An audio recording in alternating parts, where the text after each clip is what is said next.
Everyone, welcome back. This is Margaret Berry, and this week we're going to be doing T-Tapp Twist in a chair. Now, I do not specialize in chair workouts. My friend Trisch Richardson, Master Trainer, does. So I will link her below if chair workouts are your thing and you want to look for that. But today I just wanted to teach this because I've been getting a lot of questions like, I can't find any videos of this. How do you do T-Tapp Twist in chair? So I'm going to show you today. It is a wonderful way to get this method in during the day, whether you're at work and you're sitting in your office chair or you just want something that you can do throughout the day that fits into your life. The first thing you need to know about doing any moves in the chair is the optimal foot activation. So when you're sitting in a chair, most people sit like this, we sit like this, we sit like this. So when you're doing any kind of T-Tap move in a chair, you want to be sure that you're sitting on the edge of your chair, okay? So it's easy to sit in the chair like this, but I want you to be sitting on the edge of that chair, and I want you to kind of wiggle to feel that your sits bones are in contact with the chair. You're not curling under excessively. You're keeping a nice stance there with that. Now, I also want you to be pushing your feet into the floor. So 90-degree angle, knee to ankle, so you're not tucking your feet in and you're not excessively putting them out. I want you to have a nice knee to ankle straight as much as you can. Press into the feet. So I want you to act like you're going to stand up, but you're not standing up, okay? Press into the feet. You can do that all day, and you will activate muscles, and no one will ever know that you're actually getting in a leg workout. Pushing and resisting, you'll feel yourself sitting higher up on the sits bones. That's activating all the way up your legs. So you're pushing and activating there. Now, the next thing that you're going to do is you're going to think about, you have that second belly button like I always talk about. You're pushing in your feet, but your second belly button is pulling up just a little bit so that you feel that your low back is not excessively arched out. You're losing some of that low back curve by turning on the muscles in the low abs while you keep pressing, okay? Second belly button pulls up, keep pressing the legs. Now I want you to think tall with the torso without leaning back. Press the hands onto the legs, press the legs, chin comes in, like someone's pulling the crown of the head to the ceiling, pressing the feet, second belly button in, pressing the hands to get the torso tall. Take an inhale. You should already be feeling that, and exhale. And then just release everything out. So did you feel that? For T-Tap Twist, you keep that activation. You keep your tummy activated.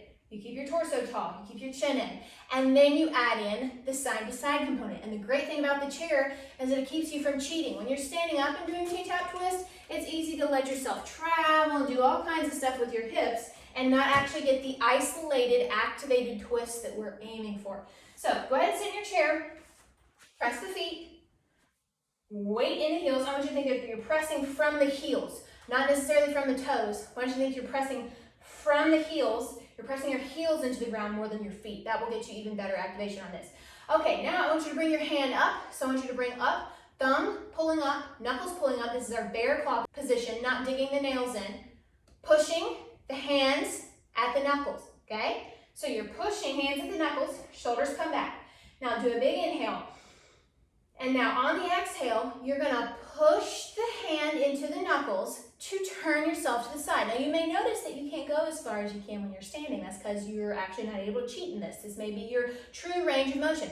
Now, don't let those feet go. Keep pressing the feet. Keep the tummy activated. Press the hand into the knuckles. Look at that elbow. Inhale. Exhale.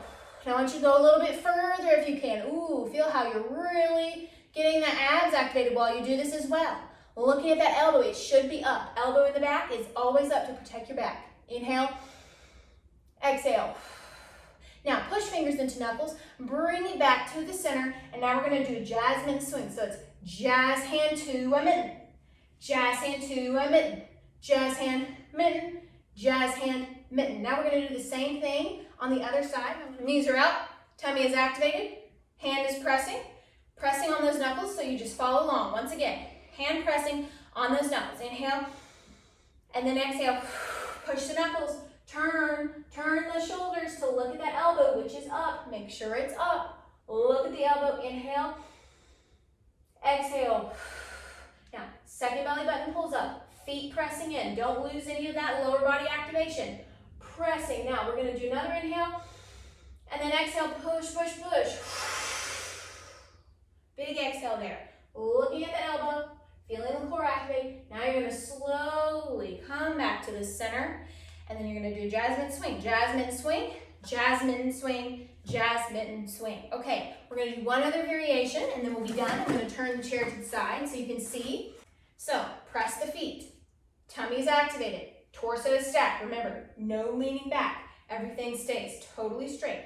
Hands come up, so we're in this position here. Elbows are forward, hands are back, just like we do in hoedowns. You're pulling back the knuckles, stretch the thumb, you're stretching the thumb to the side. So ready, here we go. Inhale, exhale, keep the torso stacked, don't lean back. Torso stacked as you go to the side, pressing the feet, tummy stays activated, pressing into those heels, turning as best you can. Now depending on how far back your chair is, it'll meet you there, that's okay. Inhale, exhale, keep going a little bit further.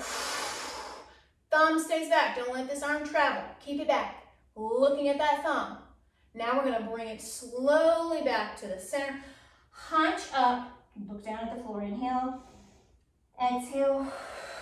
Now we're gonna do a clap. Clap and pull the thumb back. Clap and pull. Clap, pull it back. Clap, pull it back. Same thing on the other side. Pressing the feet, hands come up, thumbs go back. Inhale, knees stay out, pressing as you turn to the side. Do the best you can. You may find you have less flexibility on one side than the other. That's okay. Look at that elbow. Stretching the thumb. Inhale and exhale. Now we're going to go a little bit further. Looking at that thumb. This hand doesn't need to travel. Keep it back. Inhale. Stretch it. Exhale. Now bring it slowly to the center. Hands come in. We're going to clap. So it's clap and pull it back. 2 again. 3, 4. Well, thanks so much for joining me for this week's tip. I hope that this was helpful for you and that you can do this during your day and let me know how it goes. As always, I'd love to hear your feedback on this. You can comment below. And thanks as always for watching, and I'll see you guys next time.